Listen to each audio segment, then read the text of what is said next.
Have you ever wanted to be able to listen to a song for 25, 30 seconds and play it? In this video, I'm gonna show you how to do that. I'm Frank Tedesco. I play piano on the internet.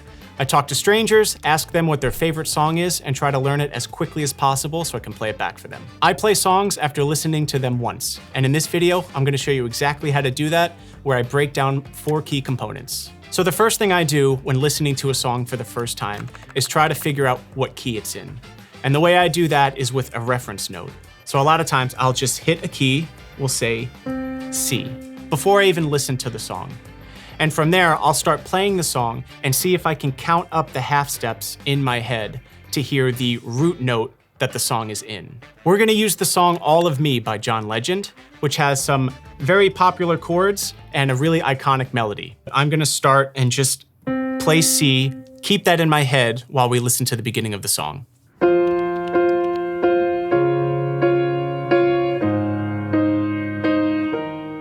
Great. Yeah, so I got pretty lucky because I hit C and I actually heard a C in that first chord, but it wasn't the root. In my head, I heard that as a perfect fifth up from the root of the song. So from hearing this, I heard that a fifth below. So this is why intervals is so important, because if you're able to identify that as a fifth, then I don't really need to even check to see if it's in F minor. I just know because I'm comfortable enough with this particular interval. So when you're learning intervals, the really cool thing is that all of them have a very unique sound. This is a minor third, major third, perfect fourth, perfect fifth. And there are some songs that you can use to actually learn these a little bit better. Here are some examples of intervals and songs you can use to reference them. Minor second is the Jaws theme. Major second is the beginning of Happy Birthday. A minor third could be Axel F.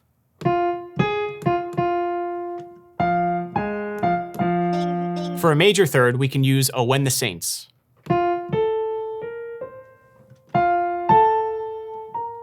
For perfect fourths, I typically think of Here Comes the Bride and the Star Wars theme. For a tritone, we have to go with The Simpsons.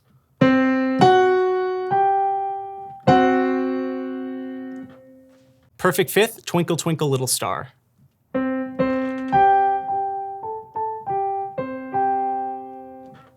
Minor sixth is a tricky one, but I typically think of the third and fourth note of The Entertainer.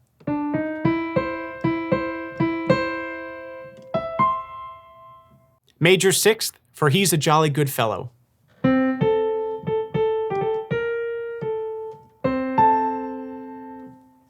For a minor seventh, Somewhere from West Side Story.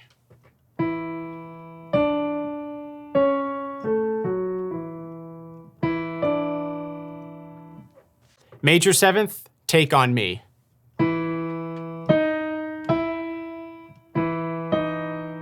For octave, Somewhere Over the Rainbow.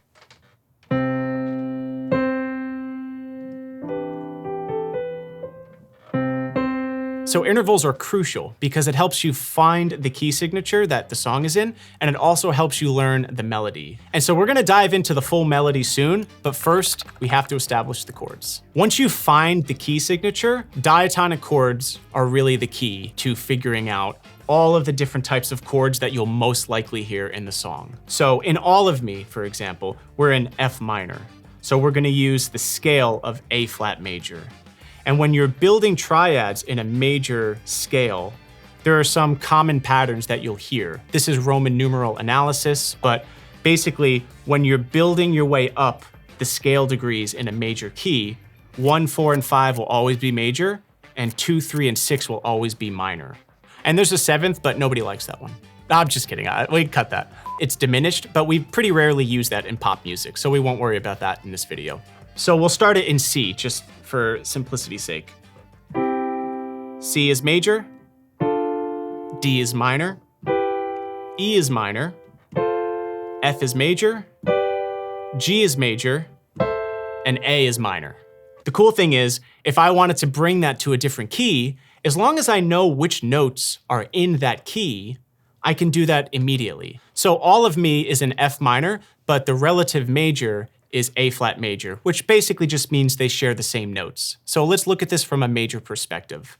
If we start on A flat major, major, we're basically just building a minor triad on B. So whatever a minor triad is on B. Same thing with C, minor.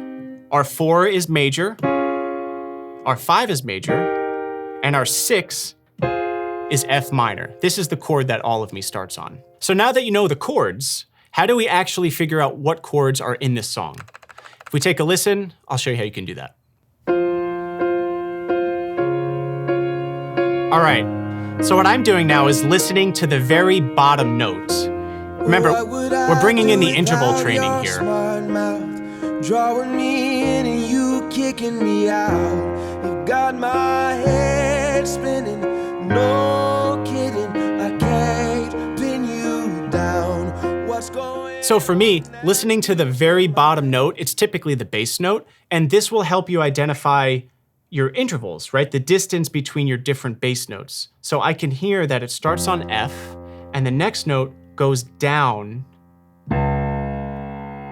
to a D flat, and then it goes up a perfect fifth to A flat, and then it goes down a perfect fourth to E flat. So this is where knowing your intervals and being very well trained with them comes in handy, because you can first identify the bass notes, and from there, we're basically just applying that chord progression that we did earlier to those bass notes. So if F, we know that F is minor because that's the 6. And now our bass note is playing the 4. Oh, we know that 4 is major. Next, we're going to our 1. 1 is major. And next, we're going to our 5. 5 is also major.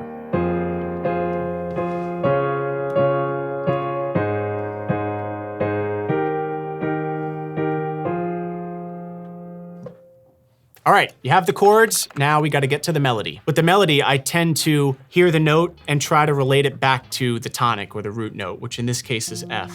So I don't really hum the note in my head when I'm listening to it. I'm really just firing all cylinders on music theory and listening to the intervals. I always establish the chords first, because a lot of times that adds context to the melody notes. So we're gonna take a listen to the end of the chorus. 'Cause I give you all of me, and you give me all of you. Instead of having to really think about every single note, my ears hear a minor third for the first melody note, and then it hears that I'm basically just going down the scale. I know the chord progression. I can hear that the chords are the same as from the beginning. The start of this melody is on A flat, it's a minor third. And it's going down a descending scale, essentially. So even with just that much, I could probably do.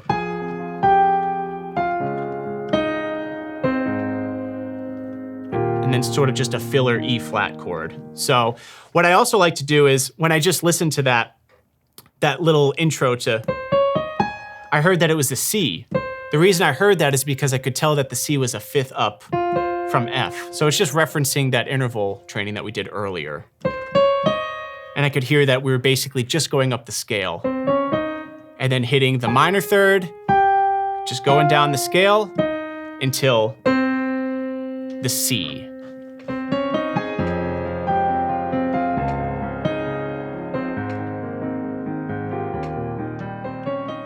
So this is super hard and takes a lot of practice. But the beautiful thing is that once you learn Roman numerals, playing diatonic triads in the key that you're in, you can take those numbers and bring them into any key. And that allows you to play these songs in whichever key you want. For example.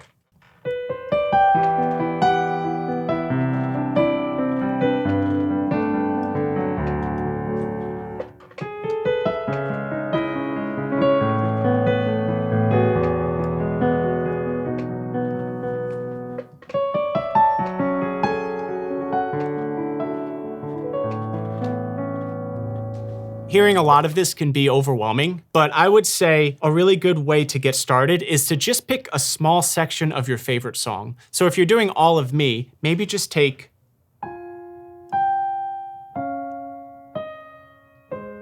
just that much.